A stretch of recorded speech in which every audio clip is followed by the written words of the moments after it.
Hey YouTube, Alex here, and in today's video I want to talk about some stressful moments that I had in Peru. These kind of moments didn't ruin the trip for me. Still had a wonderful time in Peru, but if you were to ask me what were some of the stressful or kind of pain points that came up during your visit, these are some of what I came up with, and yeah, so I'll go ahead and get into the first one. The first one, of course, would be the aggressive dogs throughout Cusco.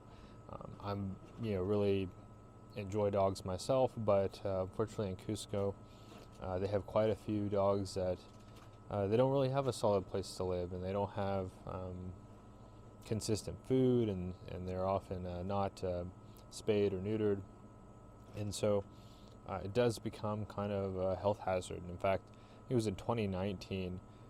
They reported around 200 cases of people getting bitten by wild dogs in Cusco. So that's going to be the first thing that was kind of stressful to me.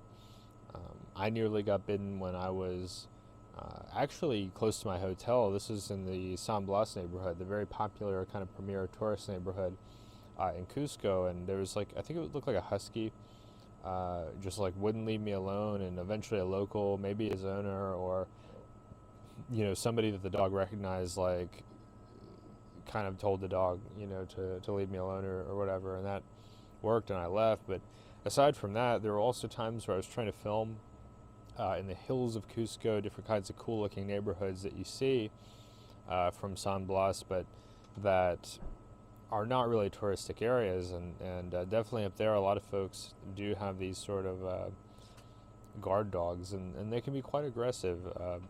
I never did get bitten myself, but I definitely felt like I had some close calls, and some times where, because I played it cool, I was able to handle the situation safely. But definitely for somebody that's not used to being around dogs, it can be quite a stressful situation. I definitely recommend, if you are going to Cusco, that to be kind of cautious of getting outside of the main tourist areas that are kind of, for lack of a better term, like low-lying. It seems like a lot of the low-lying neighborhoods didn't have it quite to the same extent, although I will mention I did almost get bit in San Blas.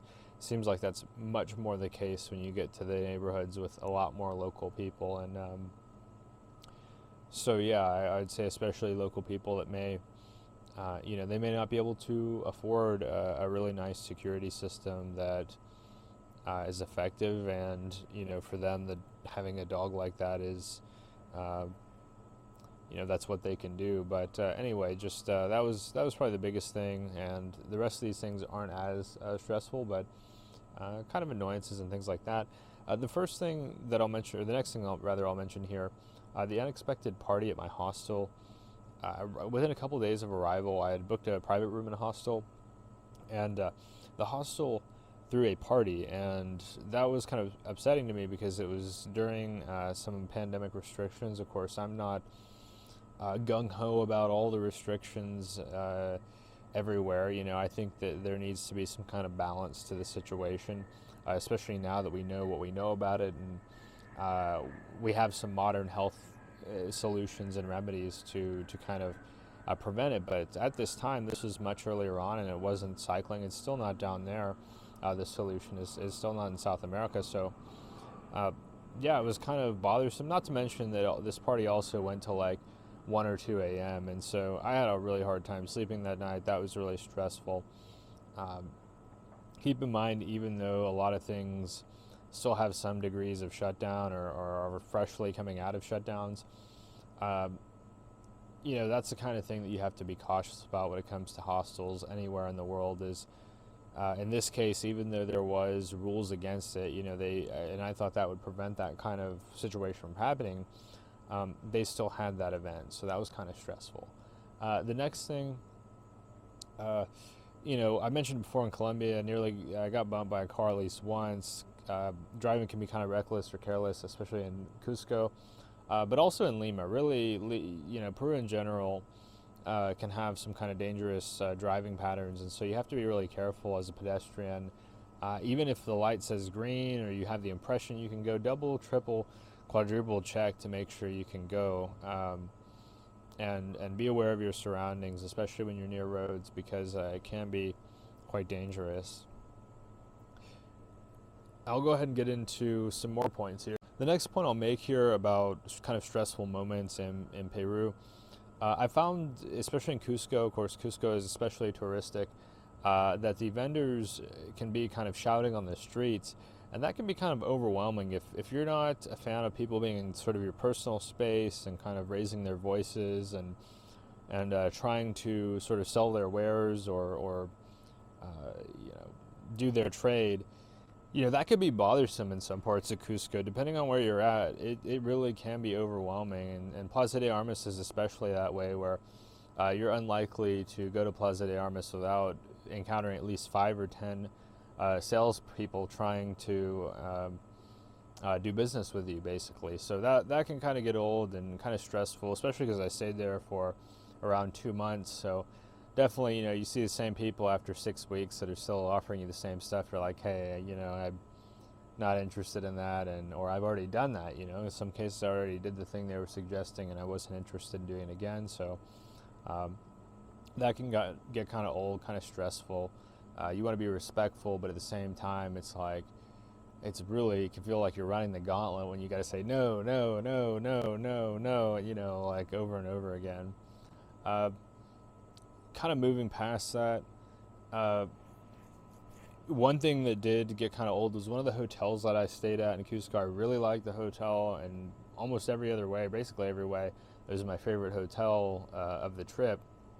But there were multiple locked entrances, so that's something to keep in mind depending on where you stay in Peru and in Latin America, South America in general. You may have to go through, you're typically going to have to go through at least one locked entrance, but in some cases you're going to have to go through multiple locked entrances just to get into the lobby of the hotel. So that's, that's the choice of the hotel owner, but there were a few times where I showed up, more than a couple, there were a few times where I showed up to get into the hotel, and the owner was busy doing something else, or perhaps one of the people working there was doing something else, and I had to kind of stand around at the gate and wait to be admitted, and that could kind of get old to some people, I think, just because you're cold, you're tired, you're ready to go in and go to bed, and yeah. The next stressful moment I'm going to mention here is that in one case, and this is not something that happened everywhere, but in one case in Peru, one hotel, when I attempted to pay for the room, they told me, oh no, you booked it as a Peruvian, we're going to charge you a higher price because you have an American passport, and I just refused. And they told me, oh, well, you can just go ahead and go up to the room and we'll handle the payment later, and they gave me the keys, and I gave the keys back, and I ended up booking a different room and going back, because if anybody tries to raise the price on you, don't deal with the stress of that or the headache. They didn't even specify what the price would be, and so I went ahead and just headed out of there. Didn't give it a second thought. A little bit of stress, but I ended up going back to a hotel I'd stayed at, and that was just fine, but definitely worth considering. Another factor here, I think we should talk about the local markets. Depending on which local market that you go to, some local markets can feel a bit crowded, and it can definitely become a bit stressful if you just need to get a few things and you're having to wade through these crowds of people. That's not the fault of the people of Peru. It's just a really popular thing for everybody to participate in, to enjoy all these different fruits, vegetables, meals, really community kind of feeling, especially when I went, because due to the pandemic, there's really very few travelers, so you really get to interact with a lot of locals, but at times they can feel crowded. That can get a bit stressful if you're not really a person who likes crowds or can enjoy crowds. So the final thing I'm going to mention, these aren't stressful situations, they're minor annoyances. In these cases, I think it was my fault. So the first one is bad pizza. I saw reviews for a pizza restaurant. I really wanted pizza. I tried to get Domino's, and for whatever reason, they're just super busy in Cusco, and so I could never get an order through. So I tried this other pizza place that did not have great reviews, and it was terrible. Some of the worst pizza I've ever eaten in my life. Very strange. I think it had hot dogs on it, and I just, did not want to eat it.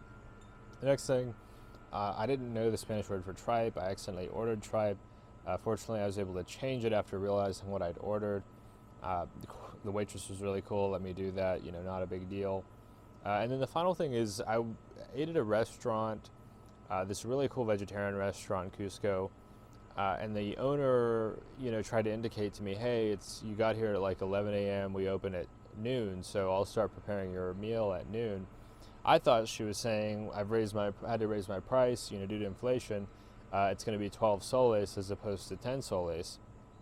So in that case, I misinterpreted, and I was like, man, I wonder when my food's coming, because it was an hour. I sat there for about an hour before she started preparing my meal, and then finally it came, and eventually I realized, oh, that was totally my mistake. She tried to let me know multiple times, I just didn't understand. So those were just a few things. I hope this has been helpful.